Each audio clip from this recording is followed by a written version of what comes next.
Well, I have 5:59. I'm going to call it to order. You started the tape? Okay.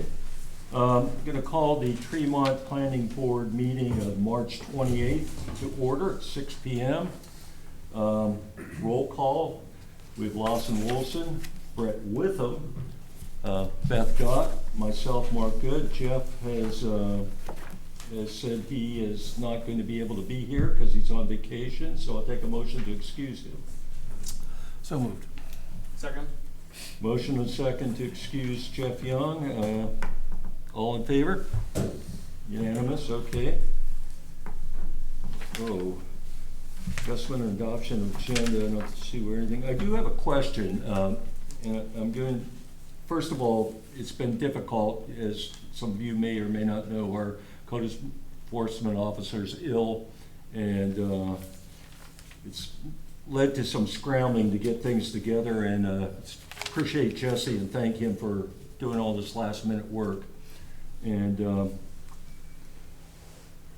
Mike and Greg, I guess Jesse talked to you about the possibility of maybe tabling this until the next meeting, your thing? I can speak to that. Yeah. I don't think we talked about tabling. I think we talked about the code officer being sick, and then we would discuss with the board the level of comfort of just receiving the application. We didn't have any discussion about tabling. Okay. I would think, and I don't know if we're first on the agenda, if there's something else, if we want to take this up at our time. I just don't want to take up anybody else's time. If that's the. Well, if we're gonna do something, I'd like to get it out of the way now. I'd say table. We haven't had a chance to look at your application, and we don't want to delay your project either, but Well, I would actually, one option is, hold on, option is we table it until our next meeting, and we also schedule a public hearing for that same night. So we do your completeness and have the public hearing that night. I'm gonna leave it up to the other board members if their level of comfort with addressing. yeah, if you asked me the question when we started this, if we talked to and our thoughts on it, so we're in no hurry per se, though we've put substantial amount of work into an application that is, here for completeness, not necessarily compliance. I think you have a checklist. I think it's to the applicant's benefit and potentially the board's future time to make best use of the time we have, whether or not something is blatantly missing as part of completeness. And we could still get to a completeness and potential public hearing, but make use of everybody's time, including ours, to prepare the application and us to be here. If we get through there that something is really hanging up, I think we're all better prepared for the next meeting. But I think tabling it forward without that benefit doesn't help you, us, or anybody else in the future. Board members, any comments, or what do you guys I would think? let's just go. Do it. I mean, we could have approved, yeah, let's just go. We got minutes, approve the minutes, let's just see what we plow through here and see Okay. where we get. Gonna be here late. Well, we'll revisit it at 8 o'clock. Okay. The other question about the agenda is that there's a public hearing. Yes, after we'll do the minutes, and there's public hearing on Archie's, and later on, there's a public hearing at the Lighthouse subdivision amendment, if we find it complete. And was that notified? It was. Okay. Yeah. Yeah, they were all Okay. proper notifications. So minutes. I see Brett's name is misspelled. Anything else? Did we not, does anybody remember why we didn't approve these before? Yeah, because we got them at the last minute. We got them at that night, Yep, yeah. yep, okay. Thank you.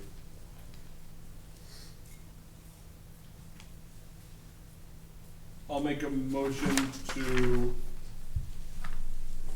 approve the minutes from January 10th with at least 2 amendments, or maybe it's just 1 amendment in a couple of different parts, which is to change Witham spelled with 2 H's to Witham spelled with 1 H. Omitting the first one? You want to specify which H? Yep, remove the first one and hold on to the second one. Okay. Second, you move, yeah, second, yeah. Okay, motion and second on the table to approve the minutes with the amendment that Brett's name be spelled W-I-T-H-A-M. Any discussion? Hearing none, all in favor? Okay. Okay. It's 6:04. I'll open the public hearing on Archie's Lobster.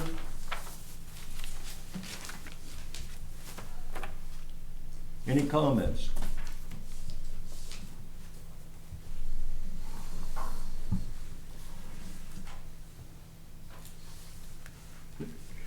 Okay, I'll close the public hearing at 6:05, let's say.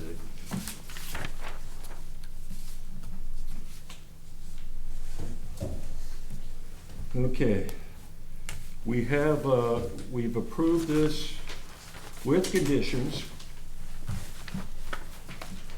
And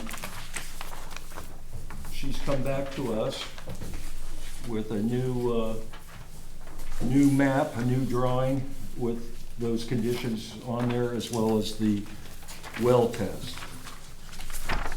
Everybody satisfied with that?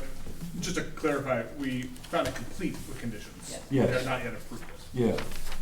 Tonight, we're gonna go through findings of fact on site plan review and LUO.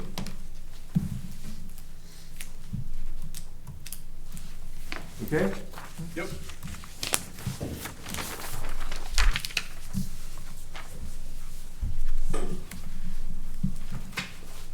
And I guess we'll do, you wanna do the LUO first? Sure. Okay.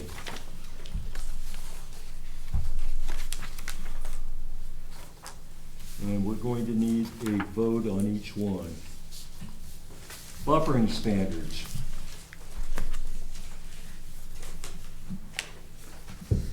Purpose to screen buildings or activities, land uses that could create nuisances, divert, block, or soften lights, reduce noise, preserve privacy, reduce smells and dust.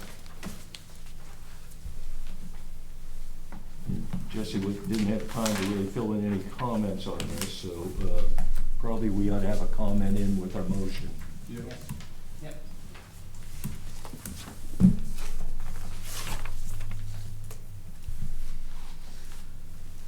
I mean, there's no buffering on the plan, so it's all existing stuff. Right, and the new construction It's all inside, isn't it? It's all inside, yes. inside, well, there's a new cover pavilion, but it's buffered by existing buildings.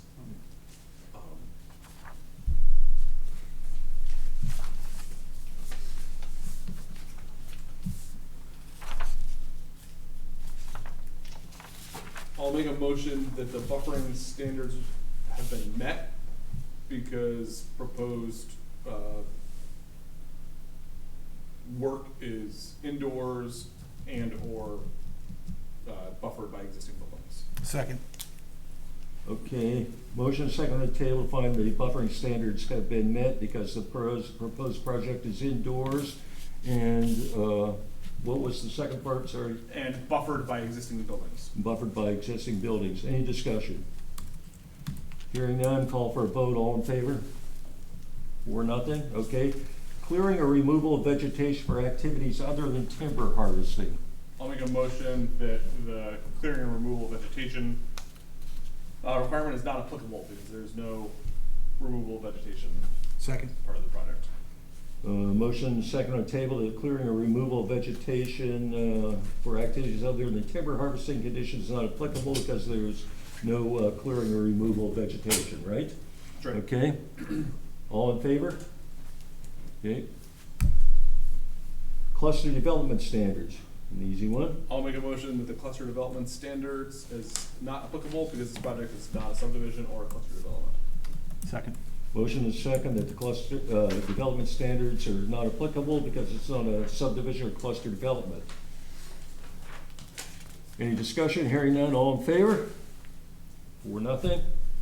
Erosion and settlement control standards. I think it's not applicable.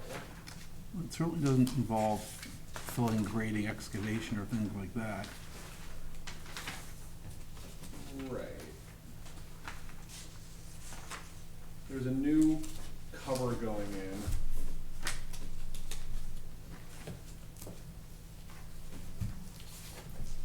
which requires a little bit of hole digging.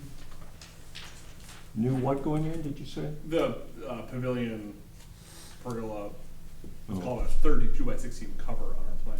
It's just, yeah, it's just a roof, but isn't that on pavement?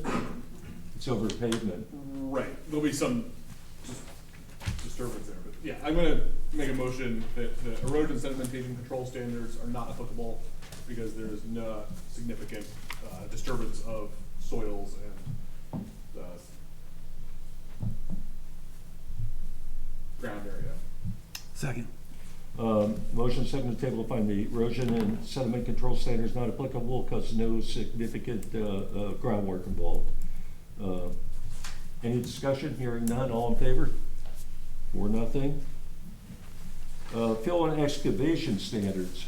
I'll make a motion that the fill and excavation standards are not applicable because they're not moving more than 100 cubic yards of inner fill. Second. Okay, motion second on the table to fill and excavation standards is not applicable because they're not moving more than 100 cubic yards of fill. Any discussion? Hearing none, all in favor? 4-0. Fire protection standards. It's too bad we don't have the fire chief here. Yeah, can we make a motion that, because he's sitting in the room, we smiling, we're good. I don't see it. Basically, the standards are plans for transient accommodations, marinas, nursing homes, convalescent centers, multifamily developments, hospitals, schools, theaters, mercantile developments over 3,000 square feet, business occupancy of 2 or more stories, et cetera, shall be approved by the state fire marshal's office. Right, that's not applicable. Yeah. I'm making a motion that the fire protection standards are not applicable because the project does not fall into one of the specified categories. Second. Fire protection standards, got a motion in a second that it's not applicable because it doesn't need to be approved by state fire marshal's office as according to our standards. Any discussion? Hearing none, all in favor? 4-0. Flood hazard area standards.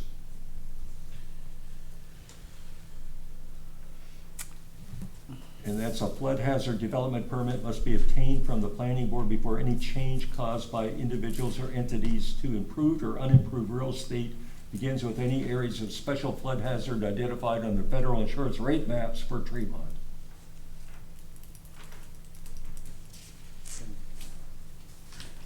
Do we know if this is, There's a farm. There's something. I thought we talked about this last time, but I don't remember what.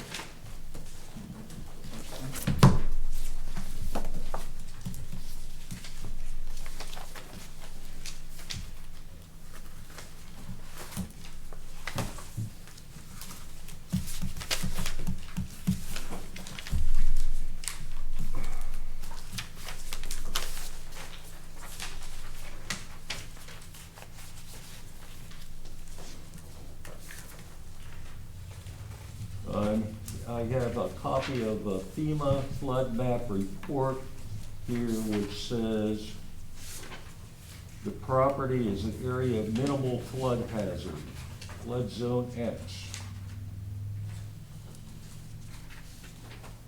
I don't know if that's something John put in there or was something that was submitted by the applicant. It looks like a portion of the property is in a higher flood zone, or a portion of it Isn't. isn't. The building, it looks like the building they're developing is outside. The VE zone is from the little triangle line down towards the water. Okay. And then I think this AE is the shaded area that goes up to the right into the marsh by the school. And then the building, so it looks like the building's out of the zone and possibly the cover is in that AE, which isn't the worst zone.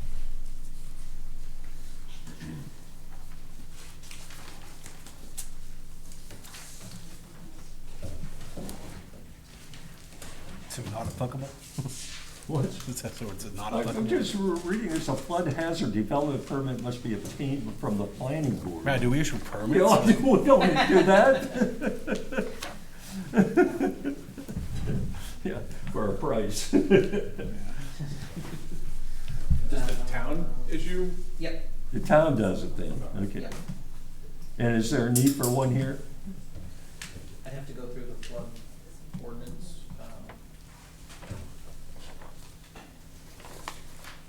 You Could could we just- make it a condition You just say it's met conditional that they that receive the flood permit from the town if they need it? As necessary. yeah. I'll make a motion, the flood hazard area standards requirement has been met with the condition that they meet with the interim CEO and verify that if they need a permit, that they then get a permit. Second. Motion and second on the table to find flood hazard area standards have been met with the condition that the applicant meets with the CEO or deputy CEO and gets a permit if necessary. Yep. All in favor? Okay. 4-0, parking standards. We know they have enough parking, it's all drawn on here. I'll make a motion that the parking standards have been met because, the plan indicates adequate parking for the use. Second. Motion and second on the table to find that the parking standards condition has been met because there is adequate parking according to the ordinance. Any discussion? Hearing none, all in favor? 4-0. Roads, driveways, and driveway opening standards.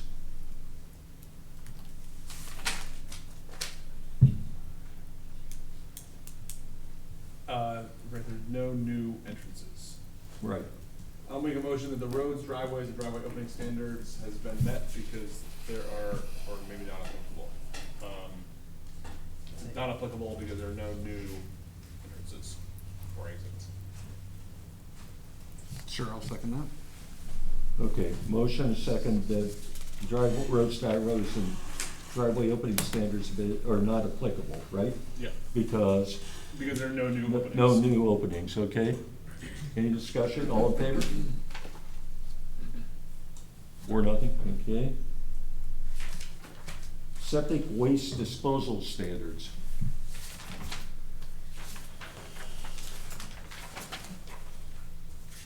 We're using the existing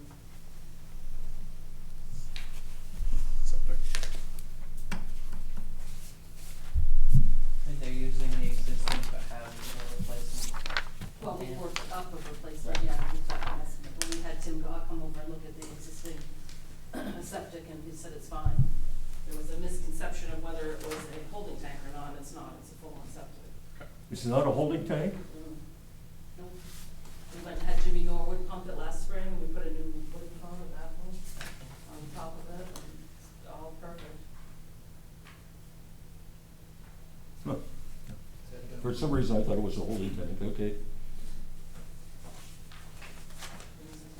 Yeah, it must have a permit for 8 to 10 employees, and there's previous permits. How many toilets are there? Just one. I'll make a motion that The restaurants can use porta potties, Yeah, right? it's always- Yeah, for the public, Yeah. but for the employees, you gotta. Go ahead. I'll make a motion that the septic waste disposal standards have been met because the existing septic is adequate for the use. Second. Motion second on the table that the septic waste disposal standards have been met because existing septic is adequate for its use. Any discussion? Hearing none, all in favor?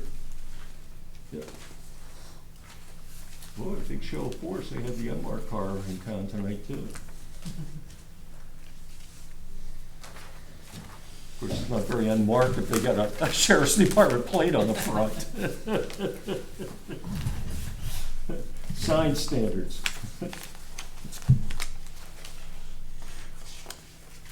There are no new signs, I No new take it, right? signs being proposed. Yeah.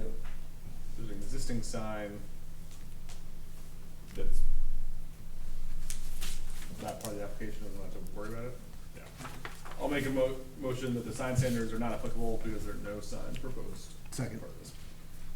Motion and second that sign standards conditions met because, it's not applicable because no signs are proposed, new signs are proposed. All in favor? 4-0. Soil standards.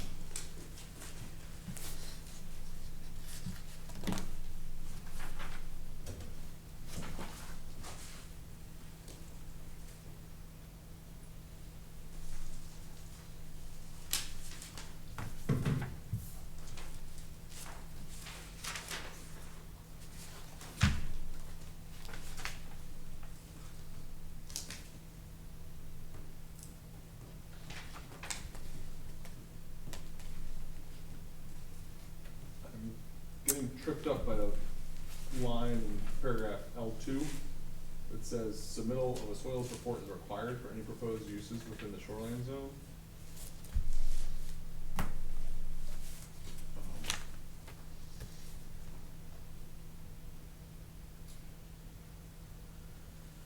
Which isn't changing anything.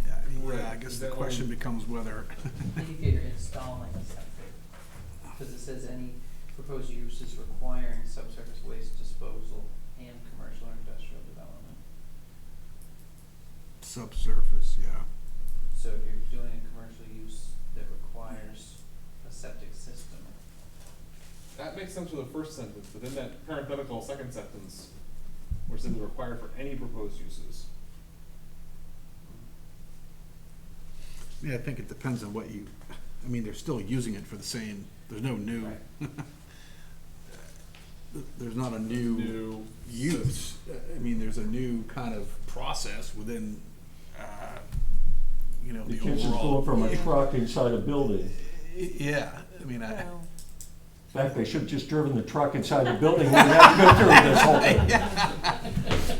If it was that easy, I. Yeah. I guess I It's don't probably feel all like your we- brother-in-law's I don't feel idea like to we do it this way, propose right? it, but it's not, you know, 100% black and white. But also in paragraph 1, it talks about, you know, that the use should be, that it should not cause adverse environmental impacts, including erosion and soil movement. And I think that we're in good shape there.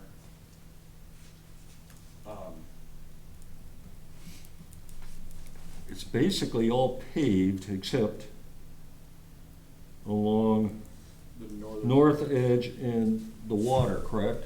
Yeah, and that's where the septic and Yeah, the field. yeah. Right. I'll make a motion that the soil standard is not applicable because this project does not impact, or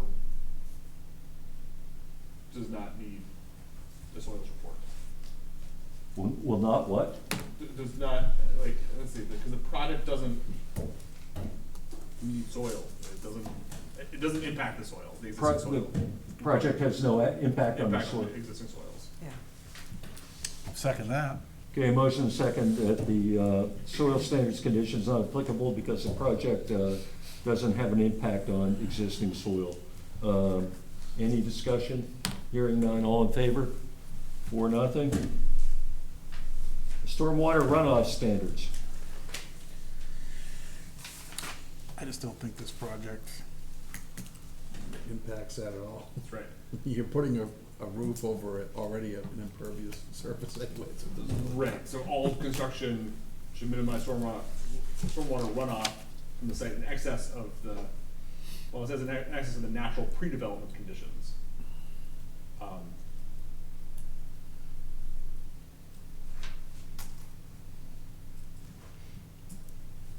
Yeah, I think that I would say that, yeah, I said my piece last time about stormwater management. So this time I'll just say that the, the stormwater runoff standards condition has been met because the proposed does not increase impervious area or, make the stormwater any worse than it currently is. I'll second.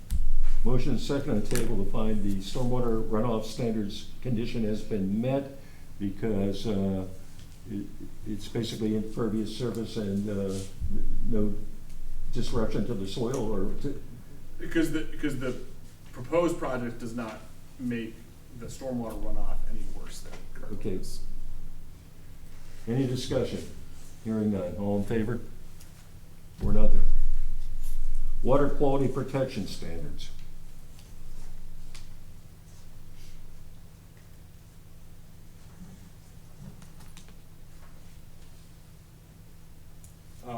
I'll make a motion that the water quality protection standards are not applicable because there's no activity that's going to impact the water, the groundwater. Second. Water quality protection standards conditions been met. Motion on the table because no activity is going to affect water quality. Any discussion? Hearing none. All in favor? Or nothing? Lake watershed phosphorus protection. I'll make a motion that the lake watershed phosphorus protection criteria is not applicable because this project is not within a lake watershed. Second. Motion second that the lake watershed phosphorus protection condition is not applicable because the site's not within phosphorus control watershed of Silk Cove or Hodgson Pond. All in favor? Or nothing? Lighting outdoor.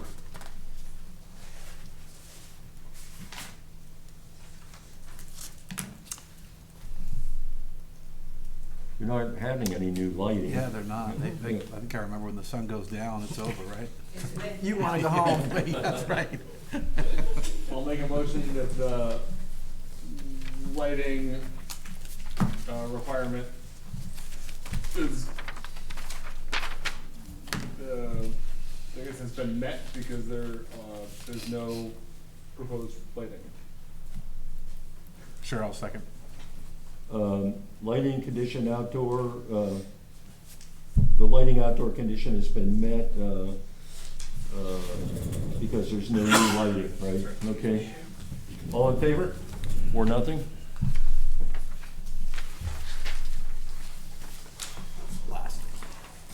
Blasting. I make a motion that the blasting requirement is not met because there will be no blasting as part of this project.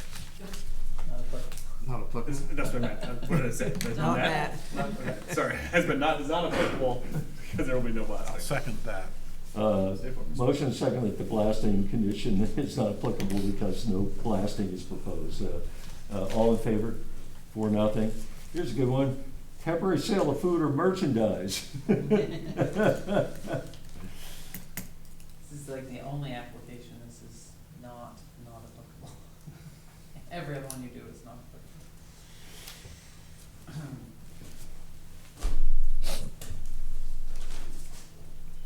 So actually, it's not anymore because it's not going to be selling for mobile or movable vehicles, carts, or stands. Or it's the stand. Right, So it's But it's still not part- temporary sale of food or merchandise. right, but it's not. Sorry, it is temporary? No, it Sale? won't. It was. Right, it's not.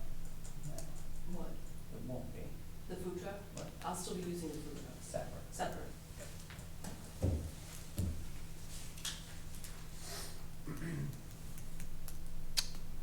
But this isn't about this application isn't about the Right. food truck. Food truck, that's right, yeah.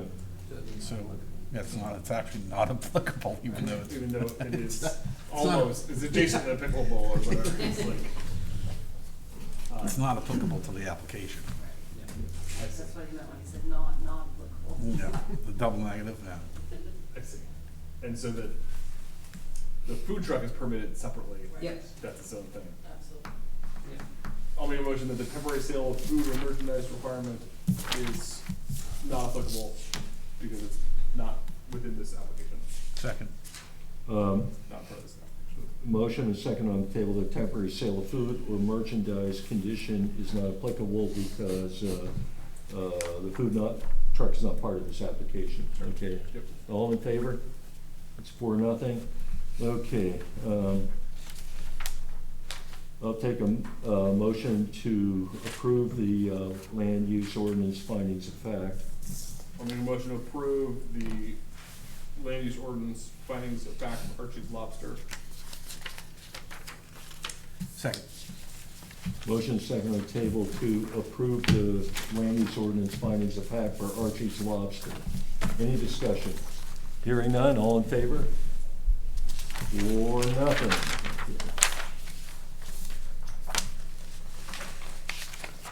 Okay. On to site plan review findings of fact.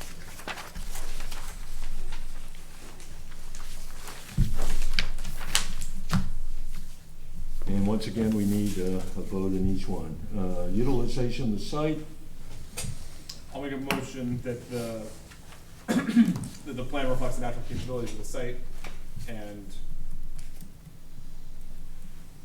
development, sort of maintains the existing, nature of the site.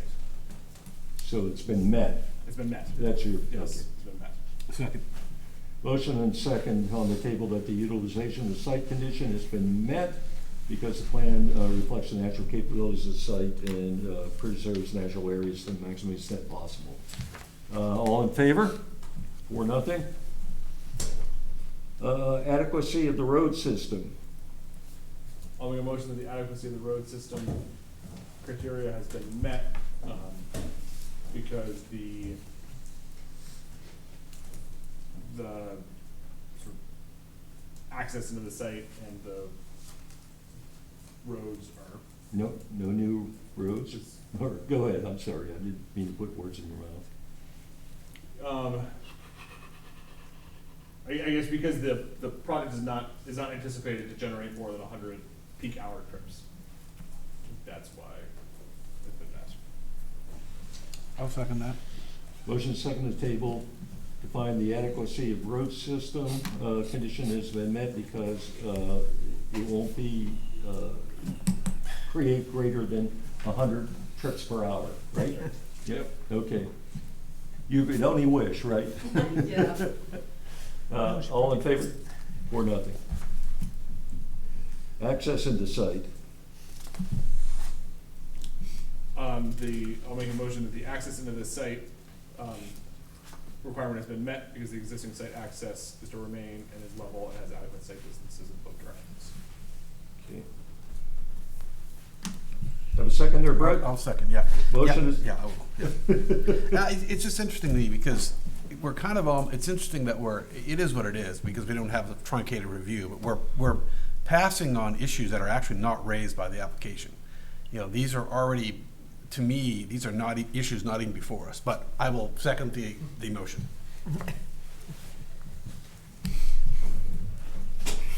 Okay. We have a motion second on the table to find the access into the site condition has been met.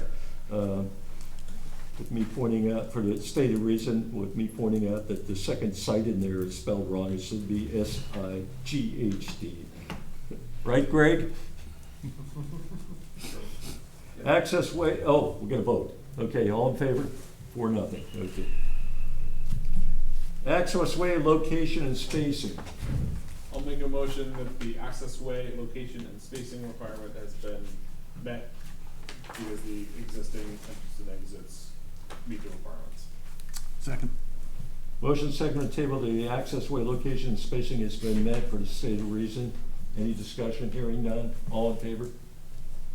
Okay. Internal vehicular circulation. Make a motion that the internal vehicular circulation, requirement has been met because it's a giant sea of asphalt. There's adequate. Because there's adequate space for movement of passenger service and emergency vehicles. I'll second that. Motion second on the table, the internal vehicular circulation condition has been met for the stated reason. Okay. Any discussion? Hearing none, all in favor? 4-0.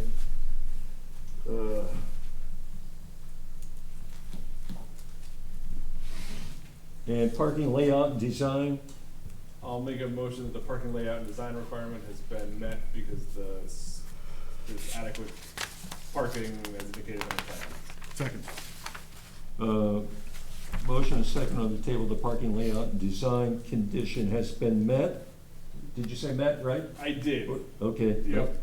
Okay, because of, what was the reason again, I'm sorry? Because there's adequate parking illustrated on the plan. Adequate parking illustrated on the plan, okay? Any discussion?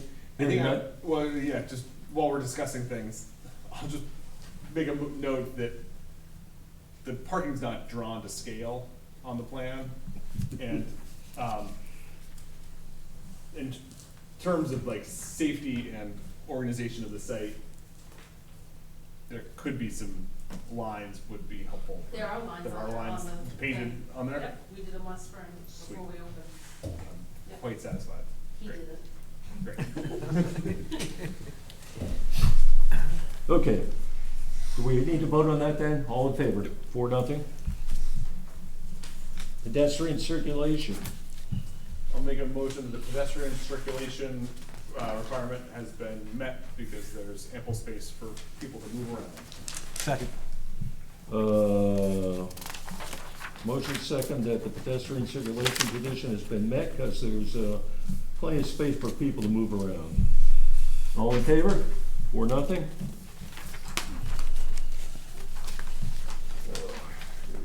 Stormwater management.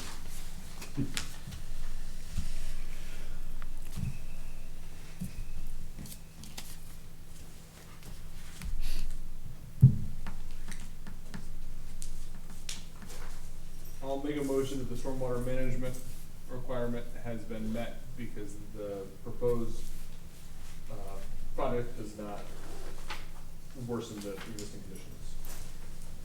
Repeat that again, please. I'll make a motion that the stormwater management requirement has been met because the proposed project does not worsen existing conditions. I will second that. Motion second on the table to find that the stormwater management condition has been met because the project won't worsen conditions.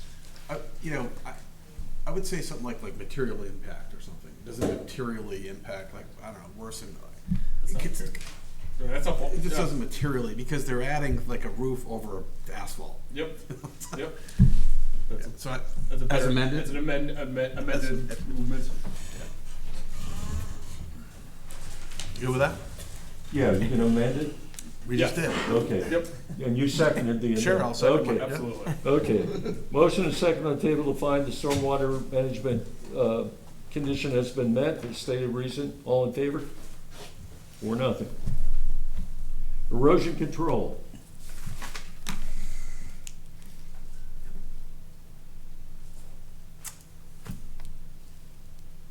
I'll make a motion that the erosion control requirement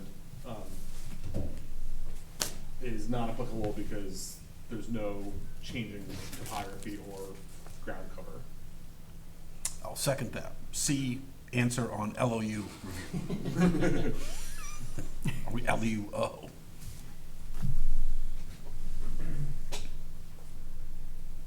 Motion and second on the table to find the erosion control condition is not applicable because there's no change in the topography or in the ground cover, correct? Correct. Okay. Any discussion? Hearing none, all in favor? 4-0. Water supply. Existing well, we've got a report on it. I'll make a motion that the water supply requirement has been met because there's adequate water supply for the intended use. Second. Motion second on the table that the water supply condition's been met because the existing wells to be used, and what was your reason, I'm sorry? Because the existing water supply is adequate for the intended use. Yeah, and water supply is adequate. Any discussion? All in favor? 4-0. Sewage disposal. I'll make a motion that the sewage disposal requirement has been met because the existing septic is adequate for the intended use. Second.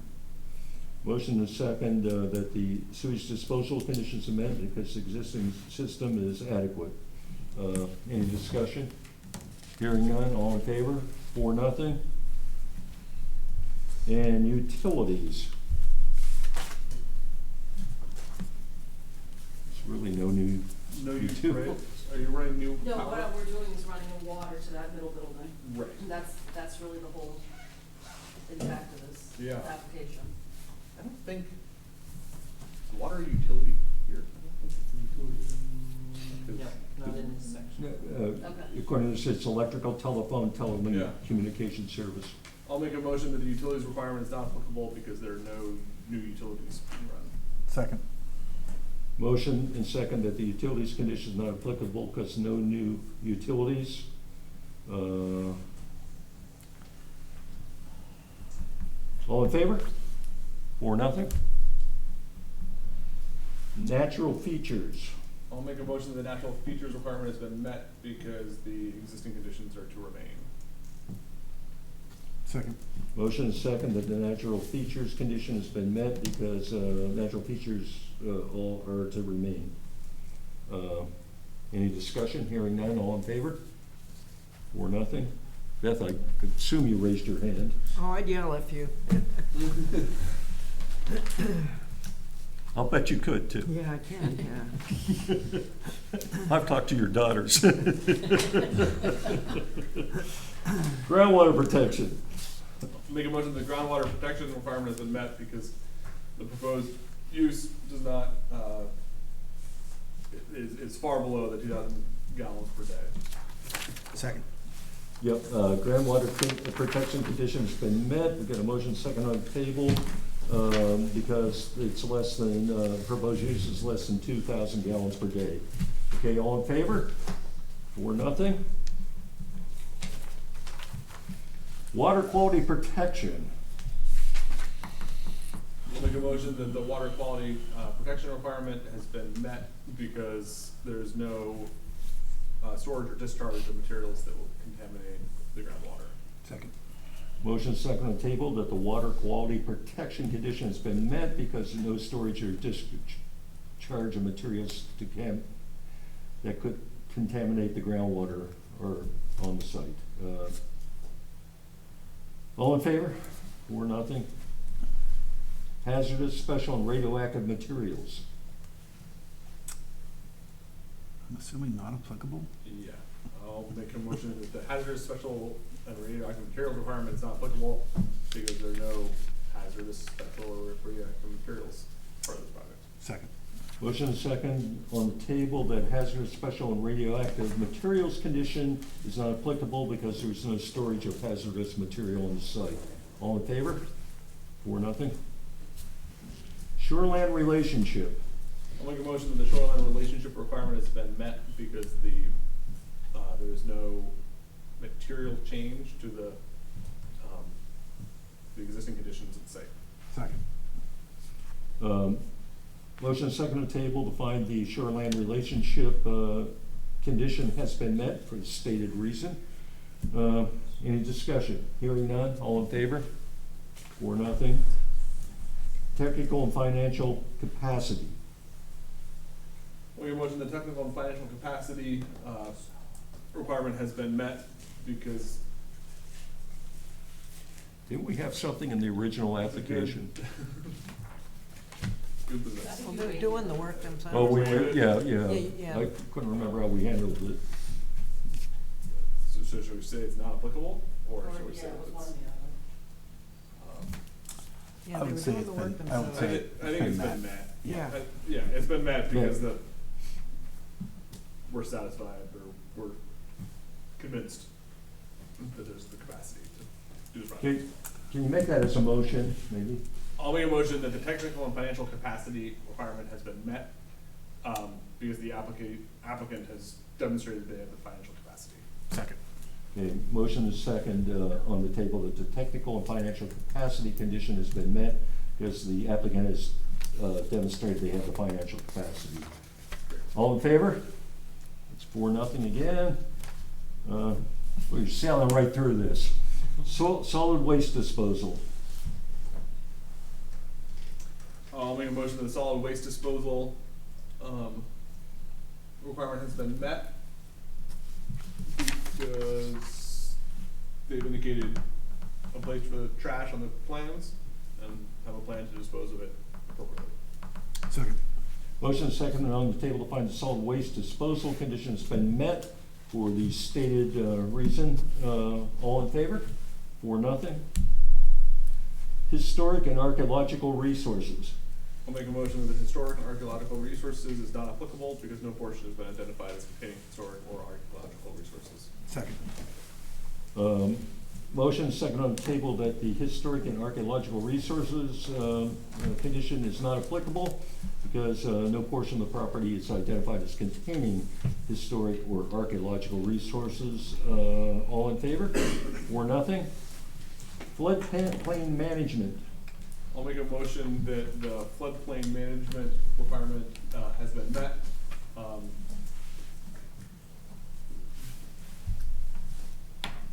With the condition that the applicant confirms with the CEO to, that make sure that all development is consistent with the town's floodplain management provisions. I will second that. Okay, motion is seconded on the table to find the floodplain management condition has been met for the stated reason, the condition that you'll confirm with the CEO whether you need a flood hazard permit or floodplain. Flood hazard it is permit, yeah. Okay, all in favor? 4-0. Okay, I'll take a motion to approve or deny this project. Do we wanna do the site plan review first and then the Do what? project? Do you want to adopt this independently, like you did the LUO? The findings of fact? Oh, yeah, that's what I, actually, you that's what I was meant. Okay, referring okay, to, all right, yes. So yes. I'll make a motion to approve the site plan review findings of fact, for Archie's Lobster. Second. Okay, motion second on the table to find the, approve the Archie's Lobster site plan review findings of fact. Any discussion? Hearing none, all in favor? 4-0. And you just want a general motion to approve the whole project, Jesse? I'll make a motion to approve the Archie's Lobster application. Second. Motion and second on the table to approve the application for Archie's Lobster. Any discussion? Hearing none, all in favor? Yep, great. Thank you very much. Sorry that we missed a couple meetings and I appreciate things. it. Thanks And I for appreciate your you coming up with that missing information Yeah, no at problem. the last minute. Thank I you. appreciate your time. Yeah. When are you opening? May 27th, we have the 175 town party there on June 3rd. Right, Jesse? Yes. What town party there? Your 175 That's celebration. exciting. I feel every bit of it. Town's 105th anniversary. 175th. Must remember the first one.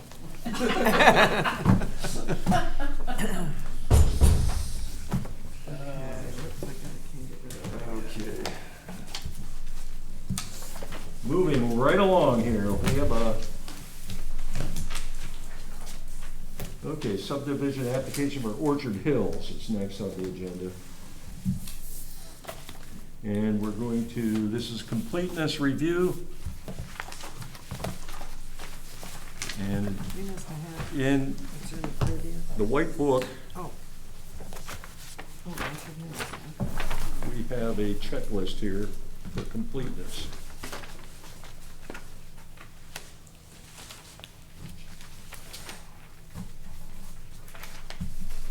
And fortunately, we don't have to vote on each one of these, just at the end.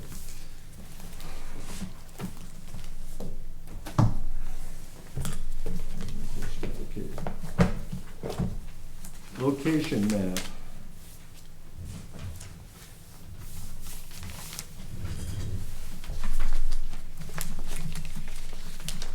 Page 5. We've got that, yes? Yep. Okay.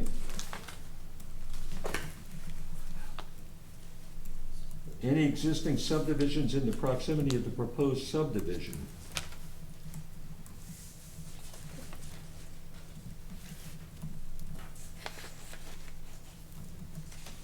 Shows the. I think, yeah, there are, right? Yep, and they're shown on page 5.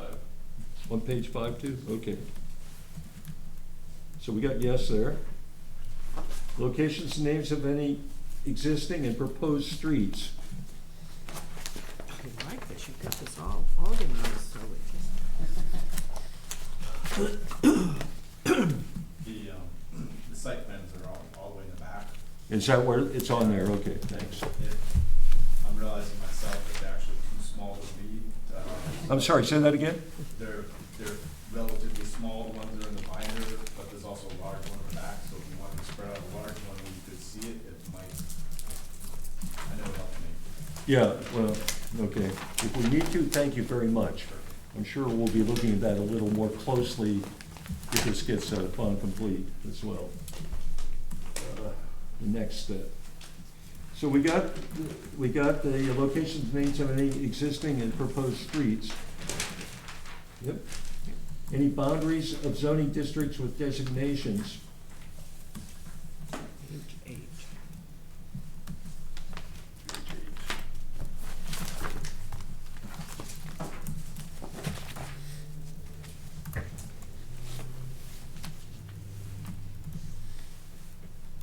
Well, there, it does abut a residential zone? Right, that little, So we got that, right? yep. Outline of the proposed subdivision, any remaining portion of the owner's property. If the preliminary plan submitted covers only a portion of the owner's entire contiguous holding. Yep, and then there's the survey. Okay. Got that. Other required permits, preliminary plan application shall contain an advisory opinion from the appropriate federal, state, and local agencies as to the application of their rules to the subdivision application, 13 to 27, or 13 and 27, one or the other. That's thorough.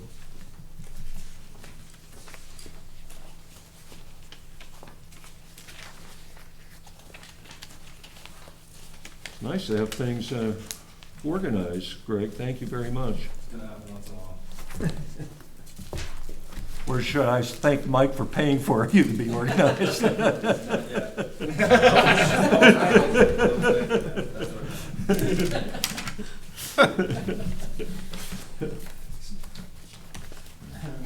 we got driveway Noodles entrance. next week.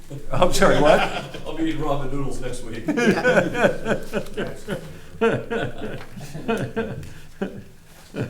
Come on by, I think we have some stockpile from the pandemic.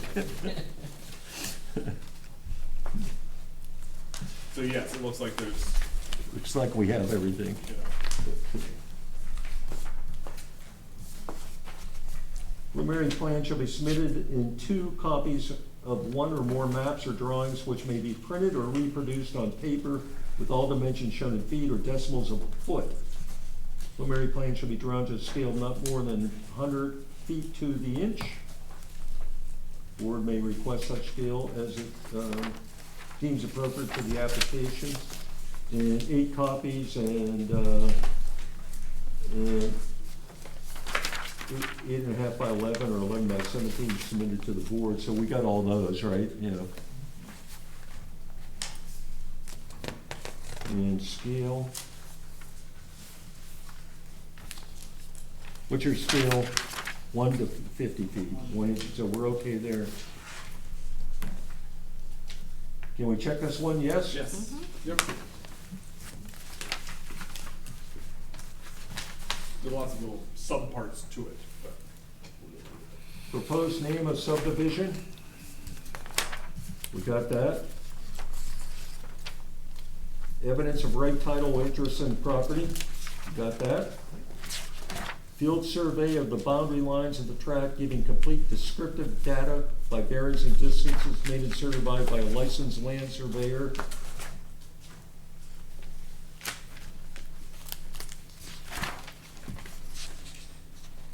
Who did the survey? Tom Benson. Tom Benson? So it's accurate then? You know, you have 3 surveys anyway. Guys, we okay with, and ladies, we okay with that? Yeah. Yep. Okay.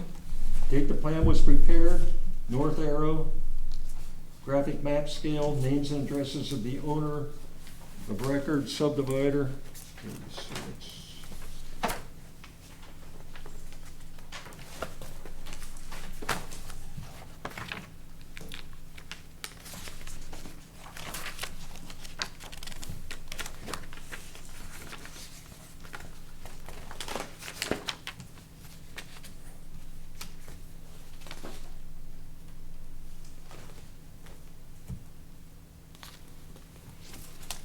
We okay with this, folks? Down at that end? Yep. Number of acres within the proposed subdivision.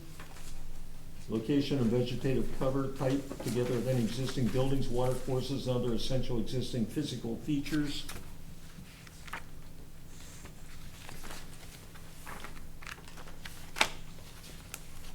Yep, that's shown. Proposed lot lines with approximate dimensions and lot areas. Got that, right? Yep. Proposed names of any roads and numbers assigned to lots in the subdivision in accordance with the provisions of E 911 ordinance. Yep. We got that. Yeah. Location names, present widths of any existing and or proposed streets, highways, easements, building lines, parks, and other open spaces on or adjacent to the subdivision. I think we got that, right? Width and location of any streets or public improvements shown upon the official map and the comp plan, if any, within the subdivision. Oh, that couple.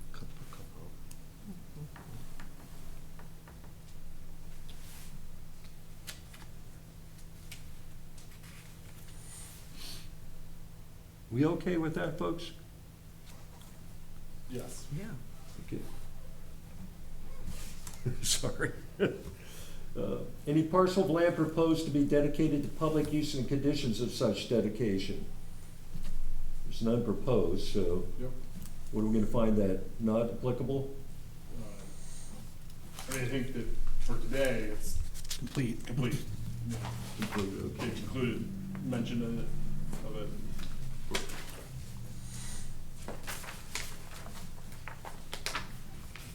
Location of any open space to be preserved and description of the proposed improvements and its management. There's none proposed, right? Again, open space? There is open space. Say it's dedicated open space. Oh, right Not here, dedicated okay. Open space, but this area remaining around the building because it's. Okay. So we're okay there? Yep.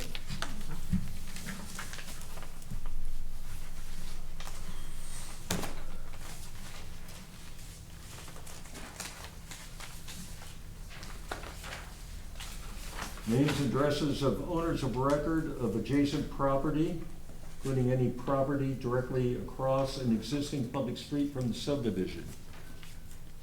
So all those names and addresses in there. It's on 38 to 39. We okay with that, folks? Yep. Location of any zoning boundaries affecting the subdivision.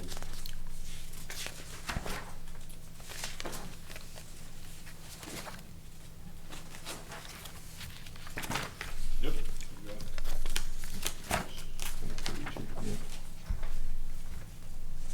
Boundaries of any flood hazard areas in a 100-year flood elevation delineated on the plan if any portion of the subdivision is in a flood-prone area. Yep. Illustrated in 43, page 43. Okay, we're okay there? Yep. And contour lines at 10-foot intervals, showing elevations in relation to mean sea level. Just wanted to point out, that was a point during our, sketch plan hearing also. We wanted to clarify that the contours was able to what, index they were. Lawson had that they're on the site plan of 1 foot, in both excuse me, 2 foot. 2 foot. 2 foot, yeah, I Yep. think, yeah. So we're okay there, right, folks? Yeah. Yep. Subsurface sewage disposal systems. We've got that on the plan. Test pit analyses prepared by a licensed site evaluator shall be provided for each proposed lot in the subdivision. A map showing the location of all test pits dug on the site shall be submitted.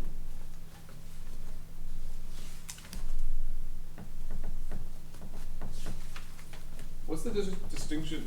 This is saying that there's not a central system, but there are like shared systems? Yeah, so going back to the test pit analysis, so we go over that, the test pits are shown on 47 in all the design forms, Yep. and the test pits are shown on his plans, and then the leach fields are shown on the location of ours. They go to page like 47.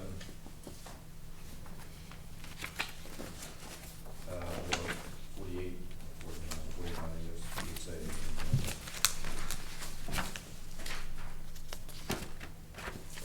This is TP6, TP5.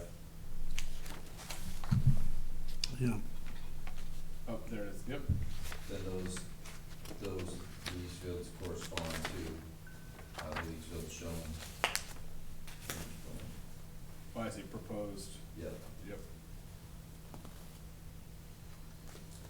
It didn't make sense for us to reiterate the test pits, which resulted in the design of the system, but reflect the design of the system on the plan. So the test pits are carried in the HHE 200 form. Right. Yep. We okay with this? For the test pits, yes.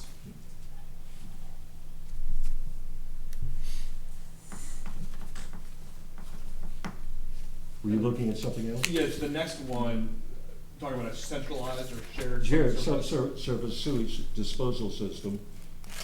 Approval by of the scheme by Maine Department of Human Services. Map showing locations of the system shall be submitted. Planning board may request a site inspection by the Department of Human Services.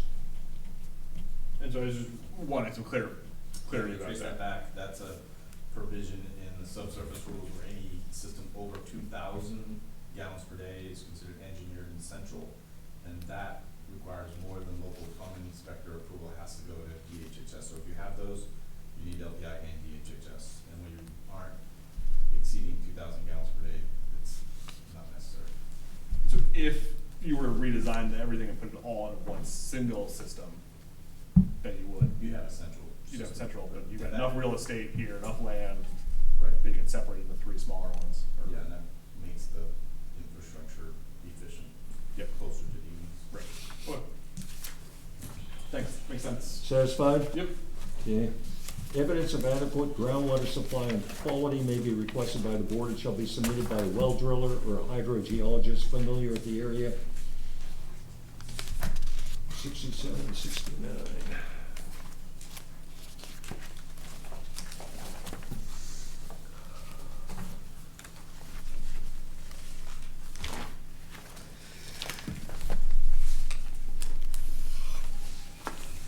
Yep, there's information there. I think we're okay there.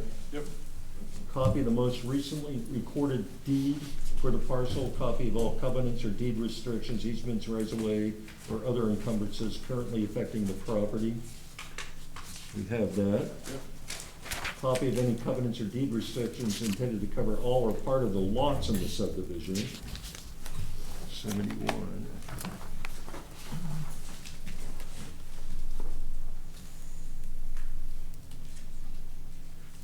New residential site will be limited to residential uses only. The units are not proposed or not requested to become transient units as defined. We okay? Copy of that portion of the state soil survey covering this subdivision.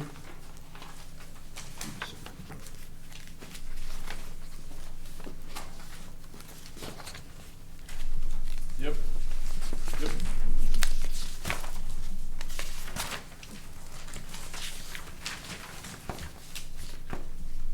Submittal of a report by a registered soil scientist indicating the suitability of soil conditions for those uses. Oh, that's continued from the following case, sorry. Adequate stormwater management plan must be provided. I think page 108, where like mine is not filled out.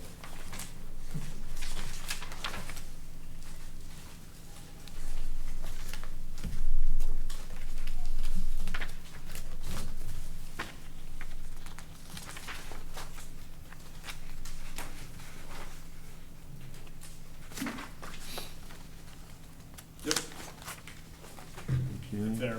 Report, we got that, yep, okay. Location and size of existing and proposed subsurface sewage systems, wells, culverts, and drainage ways on or adjacent to the property to be subdivided. We got that, right? It's on the site plan. Site plan. Determination must be made whenever a subdivision is situated in whole or in part within 250 feet of any wetland, great pond, or river, or within their watershed, that the proposed subdivision will not adversely affect the quality or unreasonably affect the shoreline of that body of water. It's not within 250 feet of a body of water. Okay, so we're gonna say that's met. Yep, Map identifying all freshwater wetlands regardless of size, streams, and or brooks within or abutting the proposed subdivision. 4.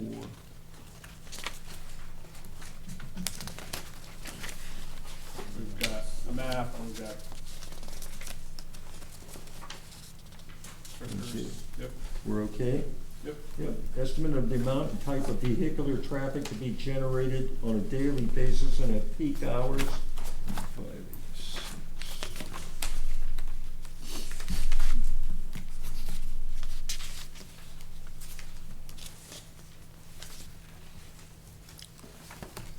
Okay, we got that? Statement of adequate financial capacity demonstrating the financial ability of the subdivider to complete the project.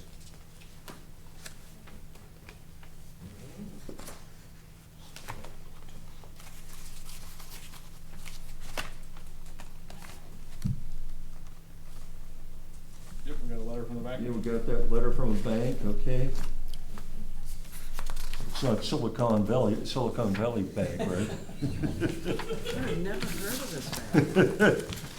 Go check my account. You never heard of this bank? Oh, Beth hasn't heard of this bank. You sure it's a real bank, Mike? No,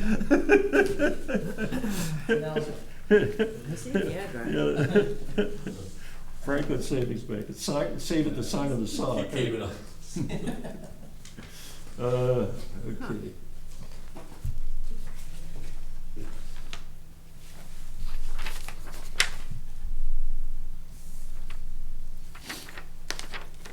So, okay, for subdivisions involving 40 or more parking spaces, which you don't have, so not applicable. Okay. Special requirement for the watershed overlay.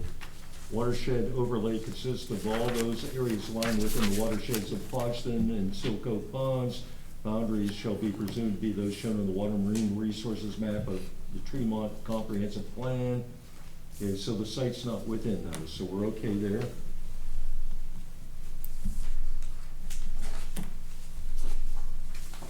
Land use ordinance performance standards. I would say, just the subdivision ordinance has completeness, but part of the full application, we get into compliance, we provided narratives for the land use standards. Those are not requested as submission requirements in the land use. I'd say those are for our compliance part there's no completion checklist.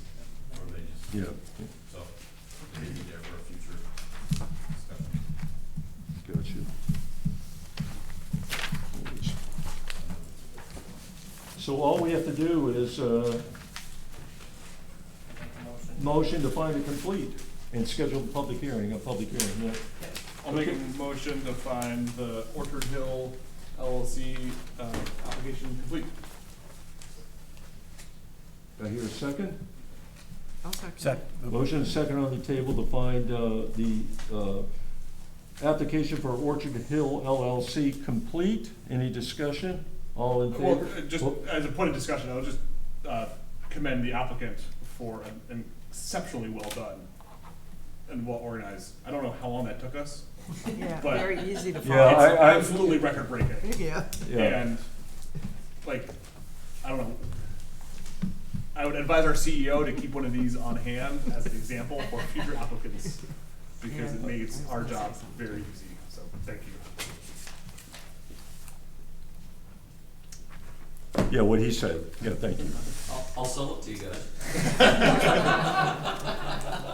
Well, we go through something similar to this. It was all, what made it go quickly Checklist was it nice. was all in this With the book here. page layout With the and page pages things, and- as Sequential, it was. Instead of, as compared to another application that's been before us that It's nice to have the page numbers. yes. yes, it had no page numbers. Okay, we need to schedule a, There's a motion on the table. oh, okay. Thank you very much for reminding me. Okay, we have motion second on the table to find the application for Orchard Hill LLC complete. Any discussion? Okay, all in favor? 4-0. Okay, great. Let's schedule public hearing. I'll take a motion. Our next meeting is April 10th, and so I guess 6 o'clock. April 11th. No, it says April 10th on here, okay. April 10th is a Monday. Oh, yeah, okay. Yeah, yeah, Jesse messed up. Okay, April 11th. Just once. Yeah. The 11th?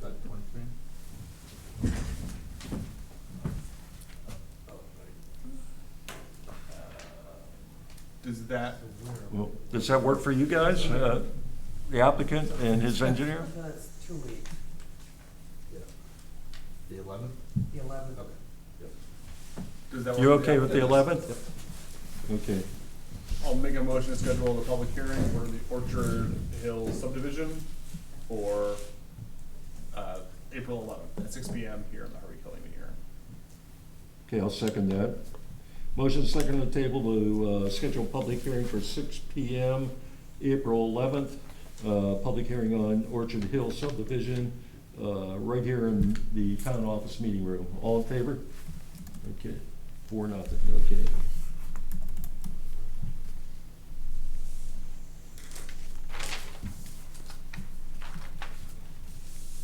Thanks, folks. Thank you, Mr. Chair. I think, I don't want to delay, but I wanted to ask the board about an issue relative to the SPOs we will prepare as we track through here. I believe the subdivision ordinance clearly states on the page, you guys have your subdivision ordinance handy? Yes. It's gonna be page 5 of 33 of the subdivision ordinance. 5 of 33? Okay, 5, yep. what about it? 9, section 9. Yep, So, we understand without the comp plan of the Tremont land use ordinance applies, we've applied in the subdivision. It's apparent that the subdivision ordinance hasn't been modified since the codification of the, site plan review ordinance. So our very question is, are we anticipating another SPO review for a project that's already gone through subdivision? And that's really my question. I wanna hear it now so that it doesn't come up later, so that we have to, not double up, but submit an SPO application that tracks at the same time, because it's all the same criteria. I think the SPO is built off of subdivision criteria, but I just wanna make sure technically the board is comfortable in reviewing in a subdivision. We don't get to public hearing or compliance and then say, oh, we gotta go back and start with SPO. So I wanted to point that out in the subdivision ordinance. And then page, 2 of the SPO, the applicability of, well, basically the applicability of the SPO. When you go through them, there's really only one that may apply, but we'd like to discuss and maybe have a straw poll or opinion of the board to make sure we aren't caught later and say, oh, now start back at preliminary, because SPO requires a sketch plan, public hearing, compliance as well. well, it's a question I had too, and I don't really have an answer. Well, my, I guess, interpretation is that if I was going to build a large parking lot or a large impervious area that was strictly for that, just like your is similar for your excavation and fill standards that are there. If you excavate and fill more than 500 yards, I come to you for an SPO permit.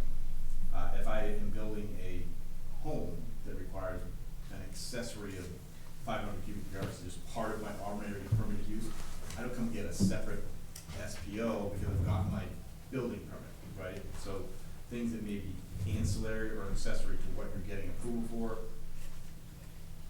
I don't know that you come directly for that impervious area associated with a subdivision road. That's what it's allowed to do. Are these, There are twos at a time. two-family dwellings? Yep. So, do you, Six. are you thinking it would fall under B1? Page 2. If there was a B one, I was looking at, shall not require, two-family dwellings are not required. Right. The only one that I considered would be the construction of paved areas, including walkways, drives, and parking lots. So when I read that 9, it's explicit to that use, if that was your only use. Whereas below, they're exempting two-family dwellings. So if I have two-family dwellings that are building a road and we're going to subdivision review, is that the intention of number A9? I think I would interpret that we're going through a stringent process of subdivision that includes standards for roads and gravels, which happen to aggregate to more than 2,500 square feet. I don't believe that's the intention of the SPO to, I think it's the intention of the SPO to grab things that aren't going through subdivision, that is the primary sort of proposed use, not to duplicate a process, but years for the boards. As a point of discussion, I'm just looking back to the purpose of the SPO, which says that it's to assure that multifamily construction is designed and developed in a manner which assures the adequate provisions are made for traffic safety and access, and that it goes on to list all the things. And so that sort of like macro, idea seems, if that's all I read, I would say, yeah, this is a multifamily project, like, SPO applies. But then in the details of Article 2, Section A and Section B, When this project gets caught up by the, most subdivisions that you review are typical subdivision lots. This isn't being subdivided into lots, but it falls under it because it's lots or dwellings, 3 or more lots or dwellings. So that's what triggers the subdivision review through the state is 3 or more dwellings.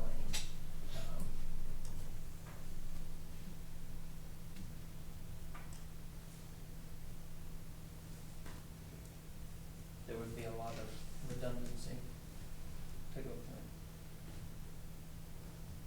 3, the 3 ordinances.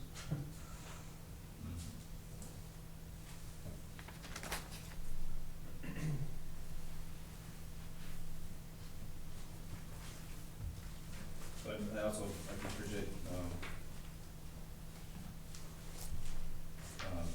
Lawson's point, and we also read that where, shall not require site SPO,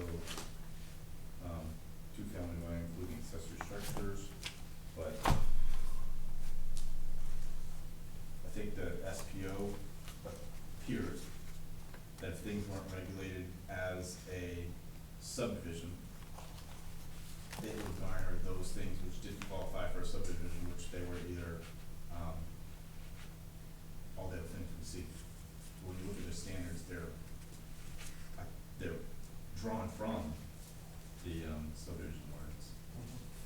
and so if their project only had 2 buildings, it's got 5.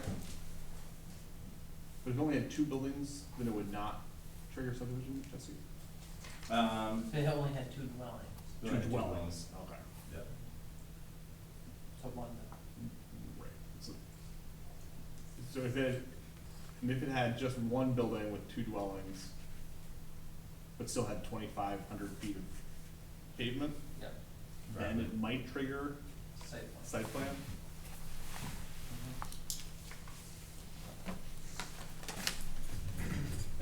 So it doesn't really look like this triggers site plan.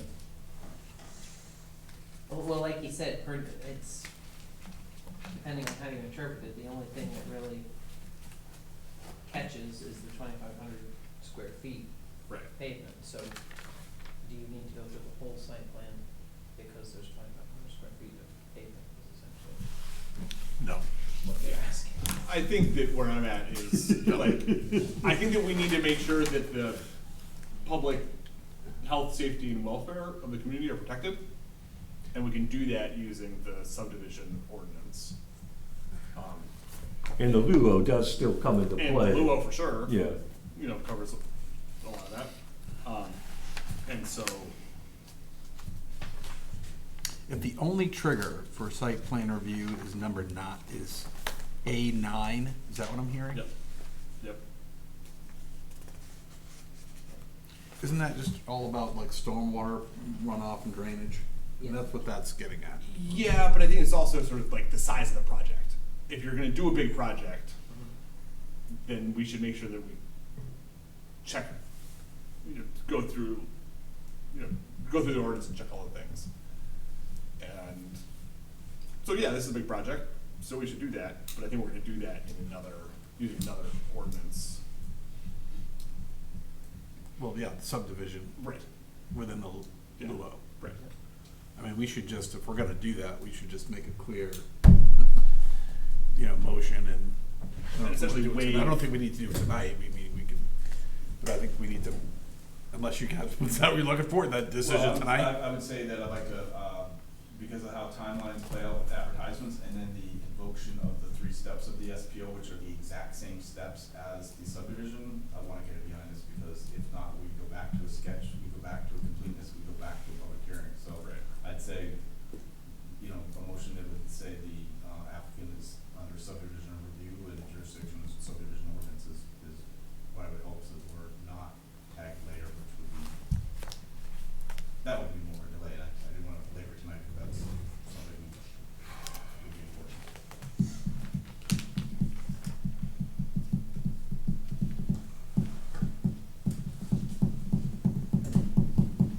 Do we have the right to, determine that the site plan review is not applicable even though that A9 is there? I mean, I don't know what our So limits, waive.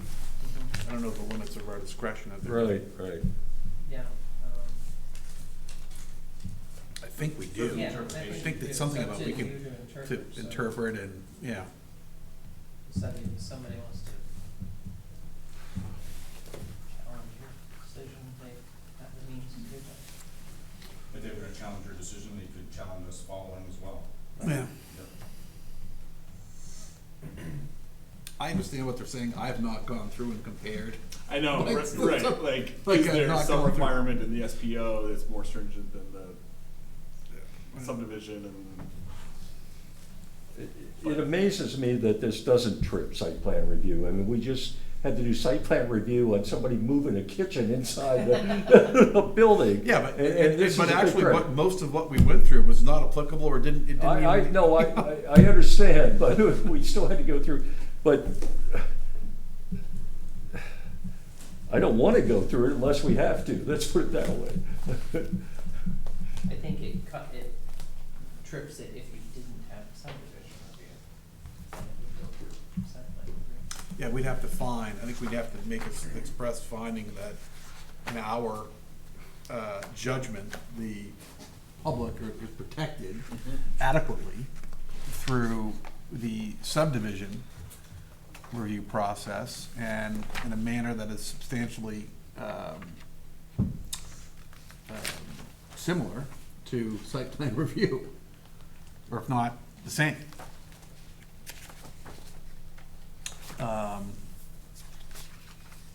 And I just haven't, Right, I'm not quite sure how substantially similar or the same they actually are, but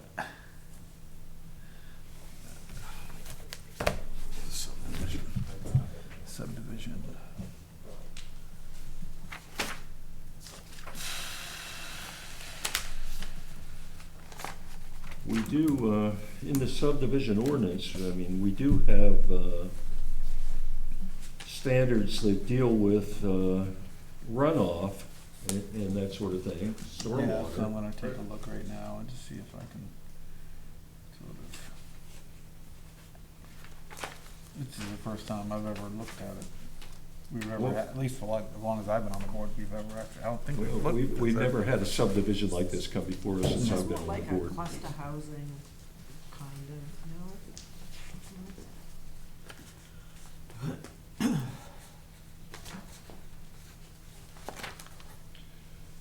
Well, we're moving along so nicely.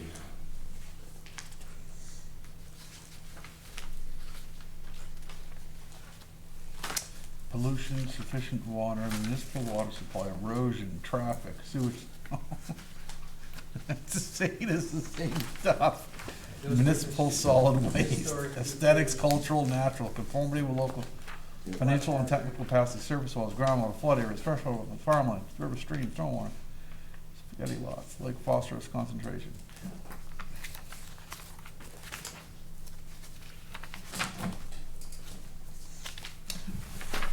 Feels like the same stuff. Let me Yeah. compare, Did you say that in the last Luo state? let me compare. Findings of fact in the Yeah. state plan. Site plan review.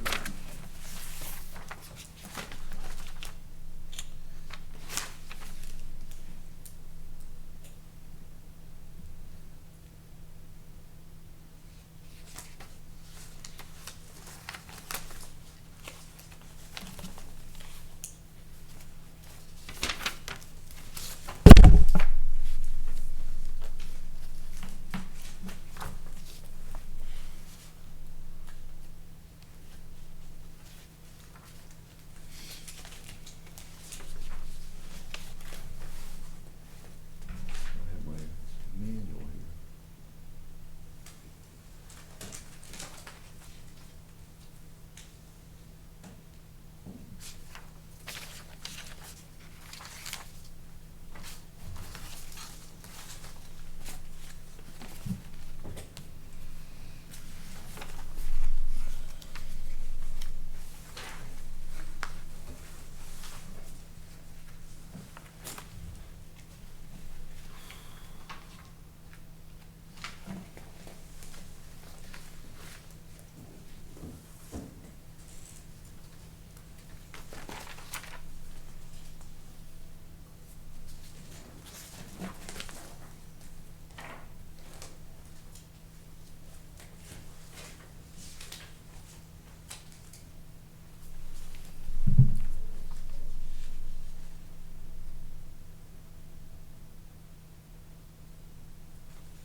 I'm confident that the things that we'd be dealing with in site plan are being dealt with in the subdivision. I think they are. I Yeah. mean, I'm just kind of eyeballing Yeah, here, yeah. and, I mean, look, they're, it doesn't surprise me, right, I think you had said they're pulled from, I think that's how it was. I think that's is probably what they did, Need to yeah. capture projects Yeah, which were, have a potential impact but weren't subdivisions, yeah, are captured. captured by the site plan, and they're the same stuff. I think that's what Yeah. it's about. See, that this was last voted on in 91. No, So- no, take that back. No, 19. yeah, 2019 subdivision. It's okay. It was first adopted, okay.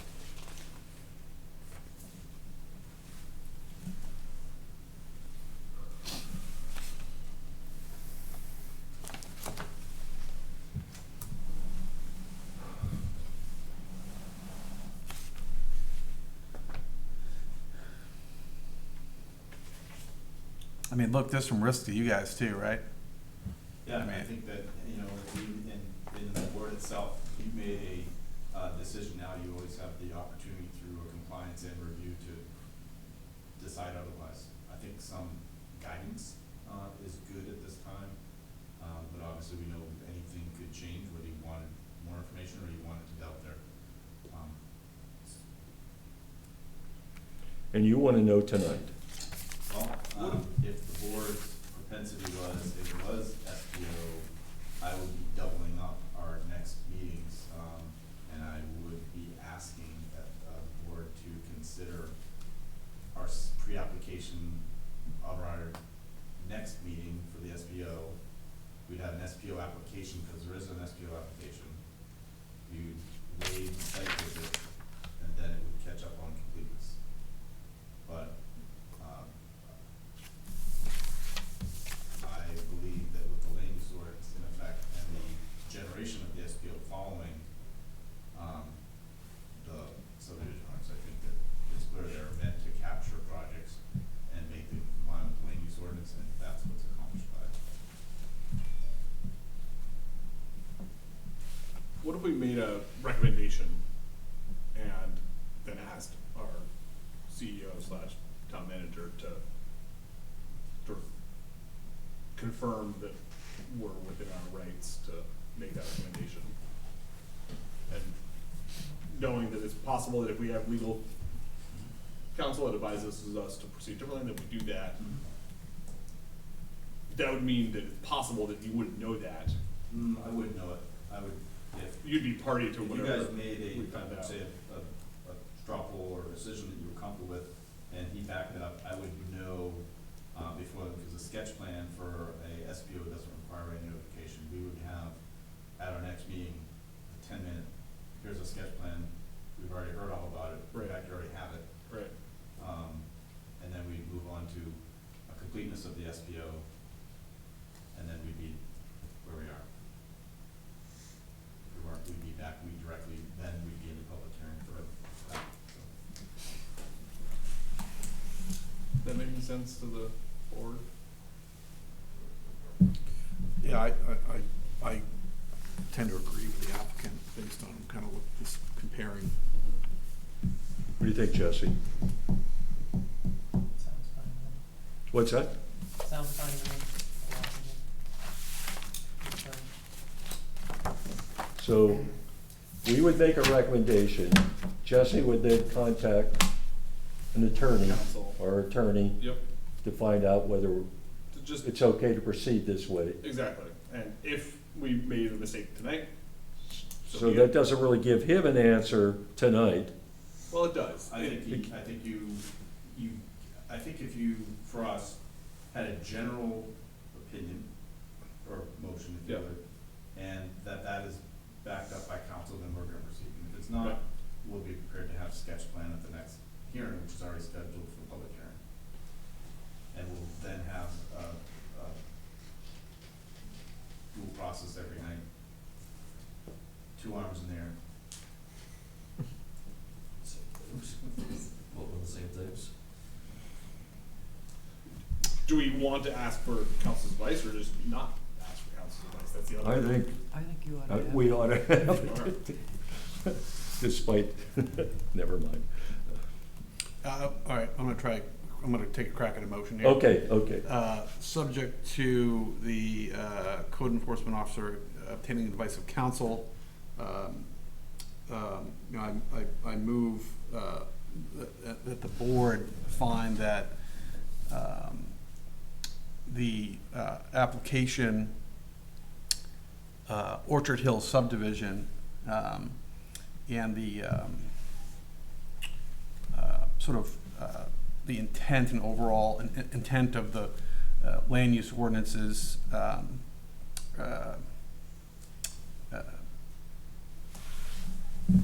display an intent that for the purposes of this application, the board should review it under the land use ordinance and the subdivision rules of the town, and not also the site plan review ordinance, because the subdivision, what's it called here?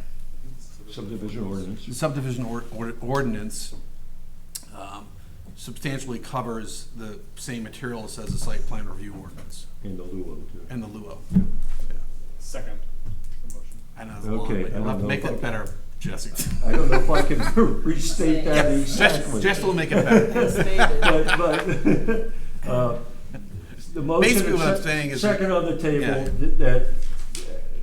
that direct the town manager, deputy code enforcement officer to seek the advice of council to make sure that the Orchard Hill subdivision is covered, or all the board needs to do is go through the subdivision and LUO review and not site plan review. Yeah, in the board's judgment, the application triggers LUO and subdivision, but it's unnecessary to also review it under site plan review, because it would be redundant and is otherwise covered in land use and subdivision.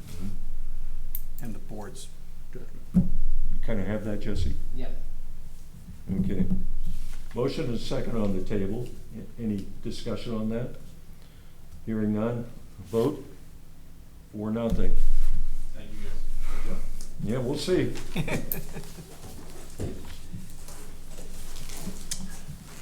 We have the power. Second. I did. Okay. Tom, you awake? I am. Okay. Lighthouse? Lighthouse.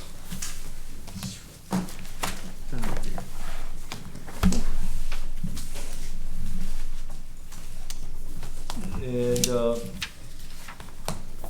Public hearing? Oh, we complete. can't do the public hearing until after we find it complete. Okay. So we have to go through this and find it complete. Yeah. So essentially, Tom, a long time ago, you surveyed something and a line is off by 6.6 feet, something like that? It is, it's the east line of this subdivision. And the end point of the line is out on 102A. I located that stone incorrectly, which positioned it per the original Lighthouse subdivision's 6.6 feet westerly, creating a gap between my line and the actual line of Edward Higgins and the park common. So, I discovered it, and here I am today. This is the second amendment to this subdivision. And what I'm doing is locating the stone in the correct position, and there's a little wedge that goes to the 4 lots of Lighthouse subdivision, and ranging from lot 4 getting 952 square feet on down to lot 1 getting 143 square feet. And if you walk that back line, you're gonna see pins that are several feet apart. I left the old pins in and just set new pins beside it. So that is the change for this amendment to. Why do you leave the old pins in? It will make it easier, people come back later, other surveyors Yeah, come right. back later, they're gonna see my original subdivision plan, a line, and they'll see amendment 2, another line, and the history is there, I guess. Yeah, okay. Yeah. Yeah.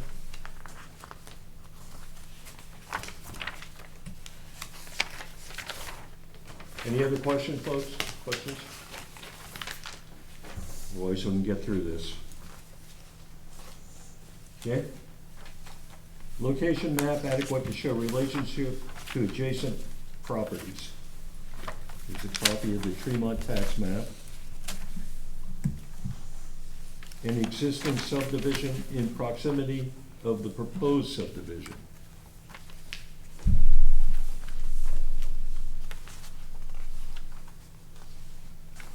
Is there?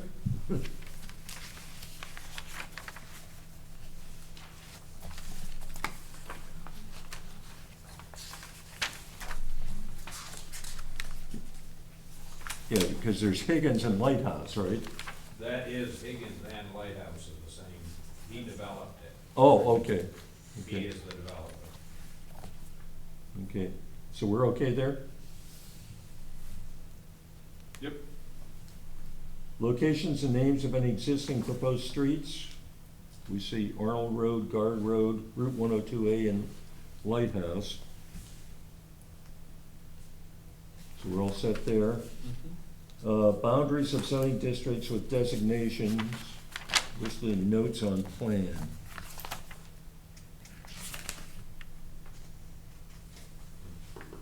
Located in residential commercial. Okay.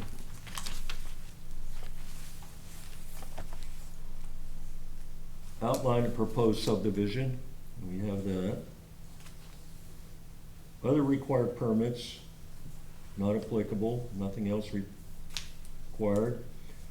Preliminary plan submitted, 2 copies, not more than 100 feet to an inch, we got all that. Following information shall be shown on plan or the country, the application, proposed name of subdivision, name of town assessor's tax map, and lot numbers. We got all that, right? Yeah. Yep. And proposed, yeah, we got that, hold on. Evidence of right title and interest in property, got that.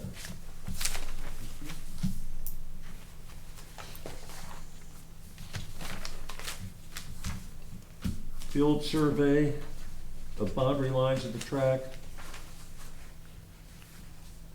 It's on the plan. Date, the plan was prepared, north arrow, graphic map scale, names and addresses, owner of record, subdivider, individual, or company who prepared the plan, names of adjoining property owners. It's all on the plan. Boy, this was a long time ago. Charlie Dillon was on the planning board.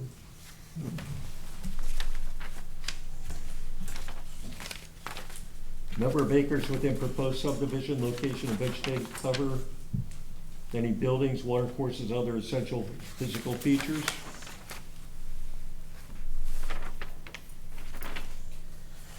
There's another one. We okay with that? Yep.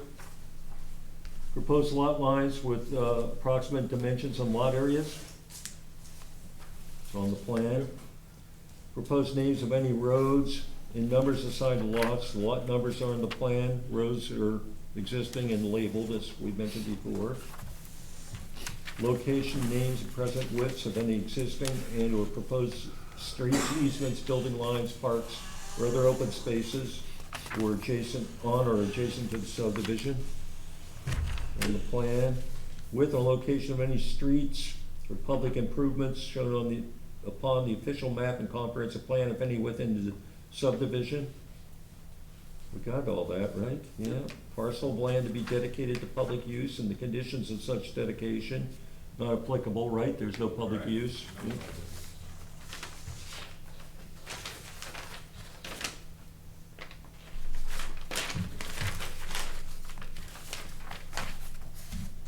Location of any open space to be preserved and description of the proposed improvements and management, it's not applicable to.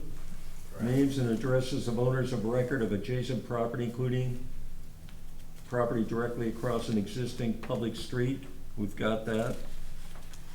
All these ones here, okay. Butters list included, location of any zoning boundaries affecting the subdivision. That was noted, as we said previously. Boundaries of any flood hazard areas in the 100-year flood elevation delineated on the plan if any portion of the subdivisions in flood-prone area. I'm guessing that is not applicable. Contour lines at 10-foot intervals showing elevations to mean sea level, shown on plan. Yep. Subsurface disposal system, test pit analyses, septic area on plan as well as test pits. Okay, we okay with that? Yep. Jesse, did you prepare this or did John do this? I did. You did. with all your free time today? Yes. Good job. Centralized or shared subsurface sewage disposal system, not applicable. Evidence of adequate groundwater supply and quality may be requested by the board and shall be submitted by a well driller if the proposed subdivision is within the watershed of a lake. The phosphate, yeah, blah, blah, yep, it's not applicable. Copy the most recent deed for the parcel. Copy of all deed restrictions, covenants, easements, and rights of way. That's part of the application. The covenants are also listed on the plan. On the plan, I did see that, yeah. All 4 lots have been conveyed out, so all these covenants are in those plans as well. Okay. We okay with that, folks? Yep. Okay. Copy of any covenants, deed restrictions intended to cover all part of lots and subdivision, yes.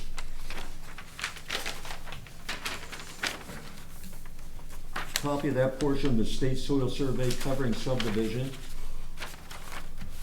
Line amendment only.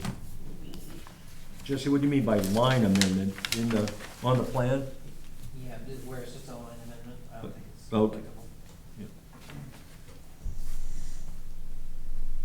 An adequate stormwater management plan must be provided, line amendment only, yes. Location and size of existing and proposed subsurface sewage systems, well culverts, and drainage ways on or adjacent to property to be subdivided. Septic areas are shown. We okay there, folks? Yep. Determination must be made whether a subdivision is situated, whenever a subdivision is situated in whole or part within 250 feet of any wetland, great pond, or river, or within their watershed, that the proposed subdivision will not be adversely affect, or will not adversely affect the quality or unreasonably affect the shoreline of that water body. None noted, so that's not applicable. Map identifying all fresh water, wetlands regardless of size, blah, blah, blah, none noted on the plan. Estimate of the amount and type of vehicular traffic to be generated on a daily basis and at peak hours, line amendment only. We okay with that? Yes? Yeah. Yep. Statement of adequate financial capacity to complete project, yes. Well, that's easy enough. Take a motion. I'll make a motion that the subdivision application for Amendment. Amendment 2 of the Lighthouse subdivision is complete. Second. Motion and second to find that the amendment number 2, the Lighthouse subdivision, is complete. Any discussion? Hearing none, all in favor? Okay, 4-0. Okay.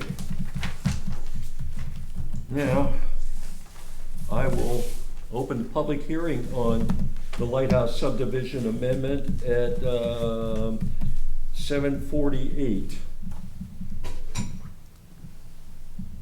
Okay, I don't see anybody speaking up at once, so I'll close it at 7:49. How's that? Well, it's quite an hour, okay. We got that. CEO issues. I guess got plenty of issues.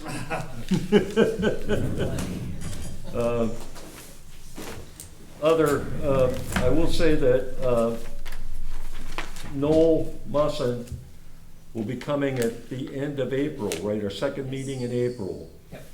to talk to us, and he did meet with selectmen, and I had them nail down specific selectmen, specifically what they want us to do. Uh-huh. And that's to develop a registration process or licensing sort of process. And that's it at this point, Uh-huh. by August, so that selectmen can get a look at it, put it on the warrant for November. Is this for short-term only? Yeah, short-term rentals, yeah.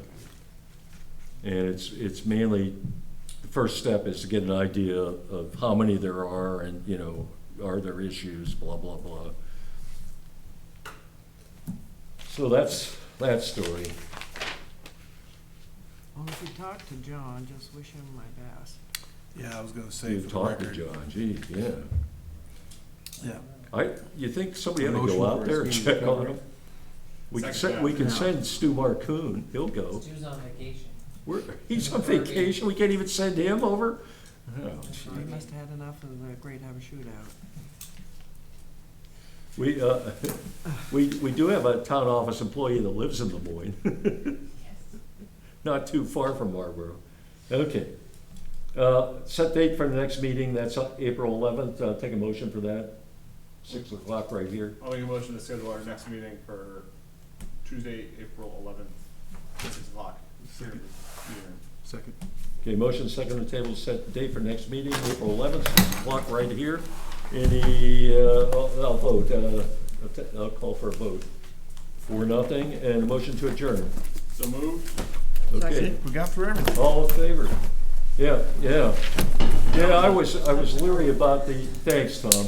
I was leery about the Orchard Hill taking so long, and having to review, Before 8 o'clock? having time to review it, but